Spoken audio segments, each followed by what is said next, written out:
Destroy your vision board. Shred that 5-year plan you proudly wrote at midnight last New Year's. Close the journals where you negotiate with the universe like a beggar asking for mercy. They aren't helping you. They're weakening you. They turn you into a servant of a future that doesn't exist. You've been conditioned to believe that success requires a destination, a clean, glowing target somewhere ahead of you. But pause. Look closely at your life. Has chasing that destination made you stronger? Or more restless? Has it given you command over yourself? Or chained your mood, confidence, and identity to outcomes you don't control? Niccolò Machiavelli, history's most misunderstood realist, did not live by goals. He did not rely on hope. He did not wait for permission. He relied on something colder. Sharper. More durable. A method. A goal is a wish dressed up as discipline. A method is a siege. And if you're exhausted from climbing ladders only to realize they were leaning against the wrong walls, then you're ready. But understand this clearly, this is not motivation. This is domination of yourself. Most people exist in a permanent state of almost. Almost successful. Almost confident. Almost ready. They're always waiting, for the promotion, the money, the body, the relationship. Their life exists in the future tense. And because of that, they are hollow in the present. Fragile. One hit from reality. One unexpected shift in circumstances, and they collapse. Why? Because their identity was built around something they hadn't earned yet. Machiavelli understood something brutal: the world is disorder. He called it fortuna, a violent, unpredictable force that destroys rigid men. If you build your life on goals, you've built it on a riverbank.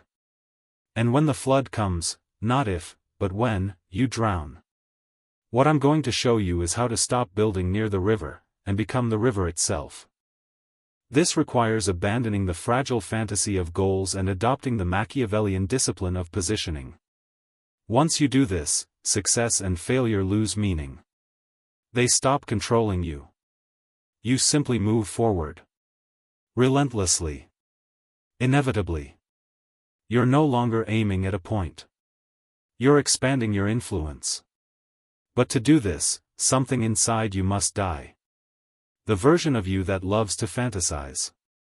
The part that gets dopamine just from talking about what you're going to do.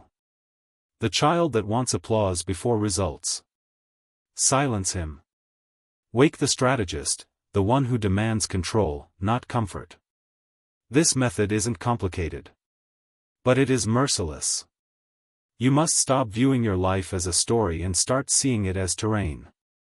And on terrain, you don't hope. You maneuver. Let's begin. Why do you set goals? Be honest. Not the polite answer, the real one.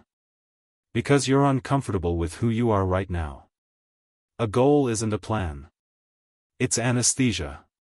It numbs you from confronting the present version of yourself. It creates a fantasy future so you don't have to deal with today. Machiavelli despised hope. He saw it as weakness disguised as patience. In The Prince, he makes it clear, trusting time to fix your problems is the behavior of fools. Men deceive themselves by imagining the world as they want it to be, instead of seeing it as it is. When you obsess over goals, your vision narrows. You stare so intensely at the summit that you miss the cliff beneath your feet. And rigid things don't survive nature, they shatter. Think about the last major goal you failed to reach. What happened afterward?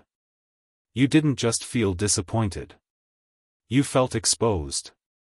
Worthless. Like a fraud. Why?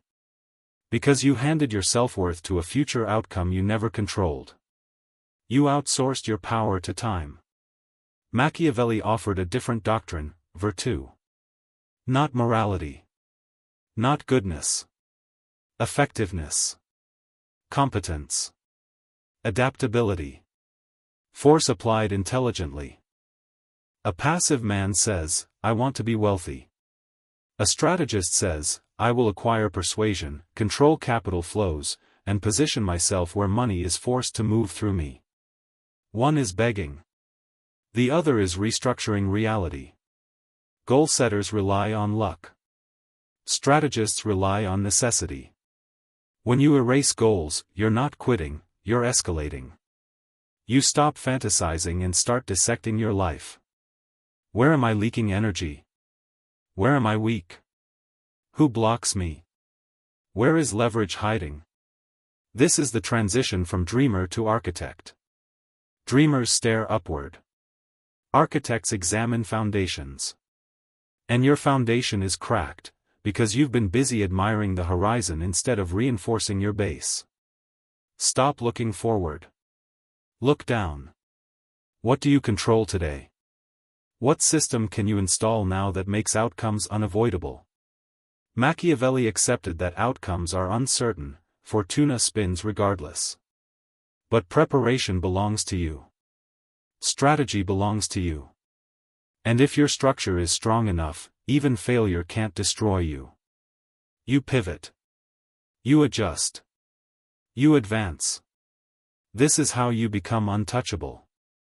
You must stop worshipping destinations, and fall in love with the siege. We live in a noisy age. Everyone announces their intentions before they've earned the right to speak. I'm starting a business. I'm getting serious about the gym. I'm working on something big. They post it. They tell friends. They collect praise in advance. Machiavelli would call this self-sabotage. He used the image of the lion and the fox.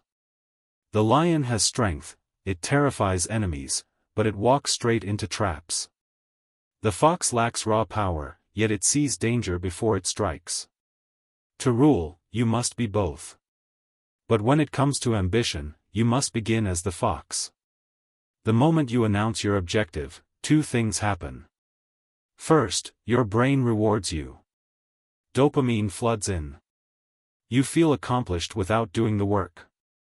The hunger disappears. You've chemically tricked yourself into thinking progress was made. Second, you create friction. You awaken envy, doubt, and quiet resistance. Some people hope you fail, not consciously, but because your success would expose their stagnation. By speaking, you give them a target. Machiavelli warned rulers never to expose their true intentions until action is already in motion. He believed deception, when used strategically, was not immorality, it was survival. Erase your goals from your bio. Erase them from conversations. Move quietly. This isn't just secrecy. It's power conservation. Words leak energy. Execution generates it. Think of a weapon being built. You don't showcase the blueprint. You don't announce the countdown.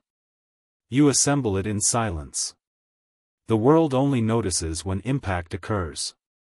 Be that. Replace goals with private agendas. A goal is external, I want recognition.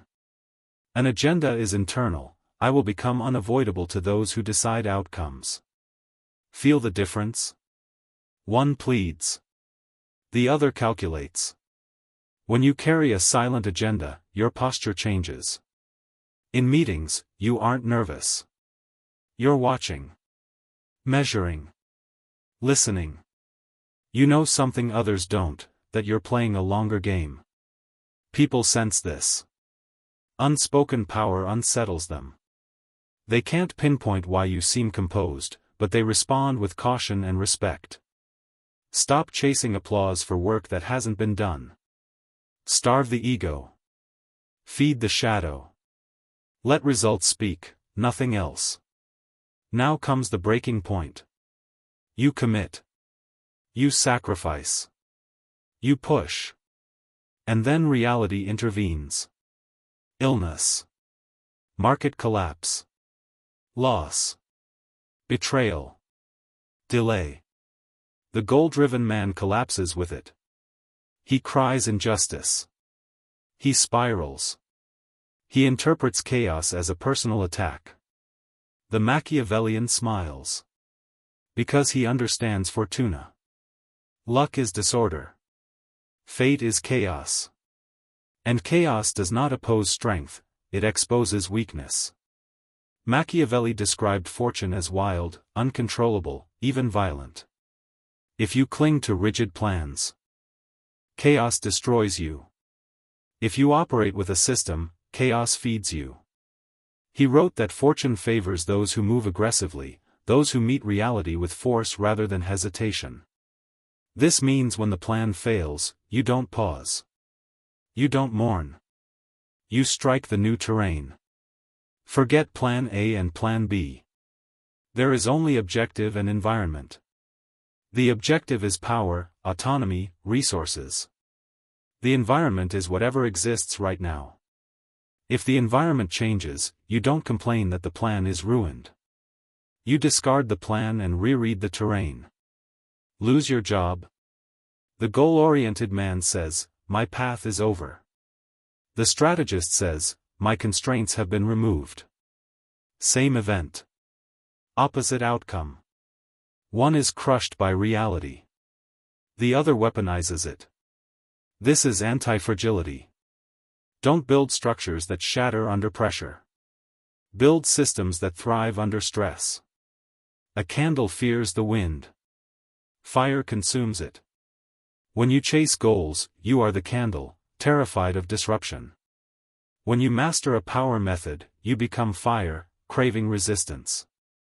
Ask yourself honestly, if everything vanished tomorrow, money, status, security, would you know your next move? If not, you are dependent. Comfortable. Soft. You must rehearse destruction in your mind, not to fear it, but to dominate it. Machiavelli was exiled. Imprisoned. Tortured. Stripped of authority. Yet he didn't decay. He transformed suffering into strategy and wrote The Prince, a work that outlived his enemies. He didn't return to power as he imagined. He did something greater. He conquered time. So ask yourself, what are you doing with your hardship? Are you letting it corrode you, or forge you? We are told to be gentle. To nurture. To comfort ourselves endlessly. There is a place for rest, but there is no place for weakness. Machiavelli asked whether it is better to be loved or feared. His answer was clear, love is fragile, fear is stable. Apply that inward. You probably love yourself. You excuse your delays. You tolerate laziness. You negotiate with impulses. That love is why you are average. You must fear the version of yourself that settles. Fear the future where nothing changes. Fear the man you become if you remain comfortable. Become your own authority. This is harsh. Yes. But look around, gentle has produced fragile bodies, unstable minds, and brittle egos. A ruler imposes order on chaos. You rule your mind, or your impulses rule you. And right now, your impulses are revolting. They want comfort. Dopamine. Escape. You don't negotiate with insurgents. Erase the goal of getting fit. Install the mandate of physical sovereignty. Cravings are not requests, they are threats. When you cultivate internal authority, you no longer need motivation. You act from necessity. You move because the alternative is submission. And here is the paradox, the stricter you become with yourself, the freer you feel. Discipline is freedom. When you command yourself and obey, you feel dangerous, in the best way. You walk differently. You speak less. You carry gravity. Most people can't control breakfast. How will they control a negotiation? A business? A future? Establish law within yourself. Write it. Enforce it. No complaining. No announcing. No reacting, only analyzing. Break the law, apply consequence. Honor the law, earn reward. Be fair. But be firm. So if goals are deleted, what replaces them? What does this method actually look like in real life, not in theory, but on a random Tuesday morning? It rests on 3 pillars: positioning, leverage, adaptability. First, positioning. Stop asking, what do I want to achieve? Start asking, where must I stand? Wealth isn't a number, it's a location. Strength isn't a wish, it's an environment. If you want money, don't set a target like $10,000. Place yourself where money is already moving. Learn the language of that space. Understand its rules. Absorb its customs. If you want power, surround yourself with resistance. Comfort produces decay. Pressure produces form. Success is not a sprint toward a finish line. It is geographic. Move your body and mind into places where outcomes happen naturally, where success is a side effect, not a chase. Second, leverage. Goals are linear. Effort in, result out. Leverage is exponential. Machiavelli didn't fight alone. He borrowed strength. He formed alliances. He used forces larger than himself. Look at your life honestly. Are you exhausting yourself through brute force? Where can technology multiply you? Where can systems replace effort? Where can other people's time, skills, or capital amplify your reach? Efficiency is not laziness. It is precision. You conserve energy for decisive moments, the strike that ends the conflict. The strategist asks, how can I win with minimal exposure and maximum impact? Third, adaptability. Every morning, read reality. Read the market. Read the room. Read yourself. If your energy is low, focus on thinking, planning, restructuring. If your energy is high, execute aggressively. Never force conditions just to satisfy a schedule. Rigid men break. Be fluid. If the door is locked, find a window. If the window is sealed, dig. If the ground resists, wait until rain softens it. Never stop moving, but never worship direction. Adaptation removes the emotional burden of failure. You cannot fail if you are constantly adjusting. You can only be delayed. And to a strategist, delay is preparation. When you live this way, something changes in how people perceive you. You stop looking hungry. You stop chasing. You start radiating possession. People are drawn to certainty. In a world addicted to anxious planning, the individual with a system becomes dominant. You become the calm center of disorder, observant, composed, untouchable. While others obsess over 5-year plans, you are quietly laying foundations that will last 50. You stop intoxicating yourself with future fantasies. You get high on present control. Every action becomes deliberate. Every silence becomes strategic. Every setback becomes a geometry problem, finding a new angle of attack. This is the Machiavellian path. It is not light. It is not social. It requires killing the part of you that waits to be rescued. No one is coming. No plan will save you. No goal will deliver you. Only command will. You are now awake. You stared into the depth of your ambition and didn't flinch. But understanding is fragile. The mind is a clever servant, and a dangerous one. Tomorrow it will try to relapse. It will try to dress old habits as discipline. Guard the throne.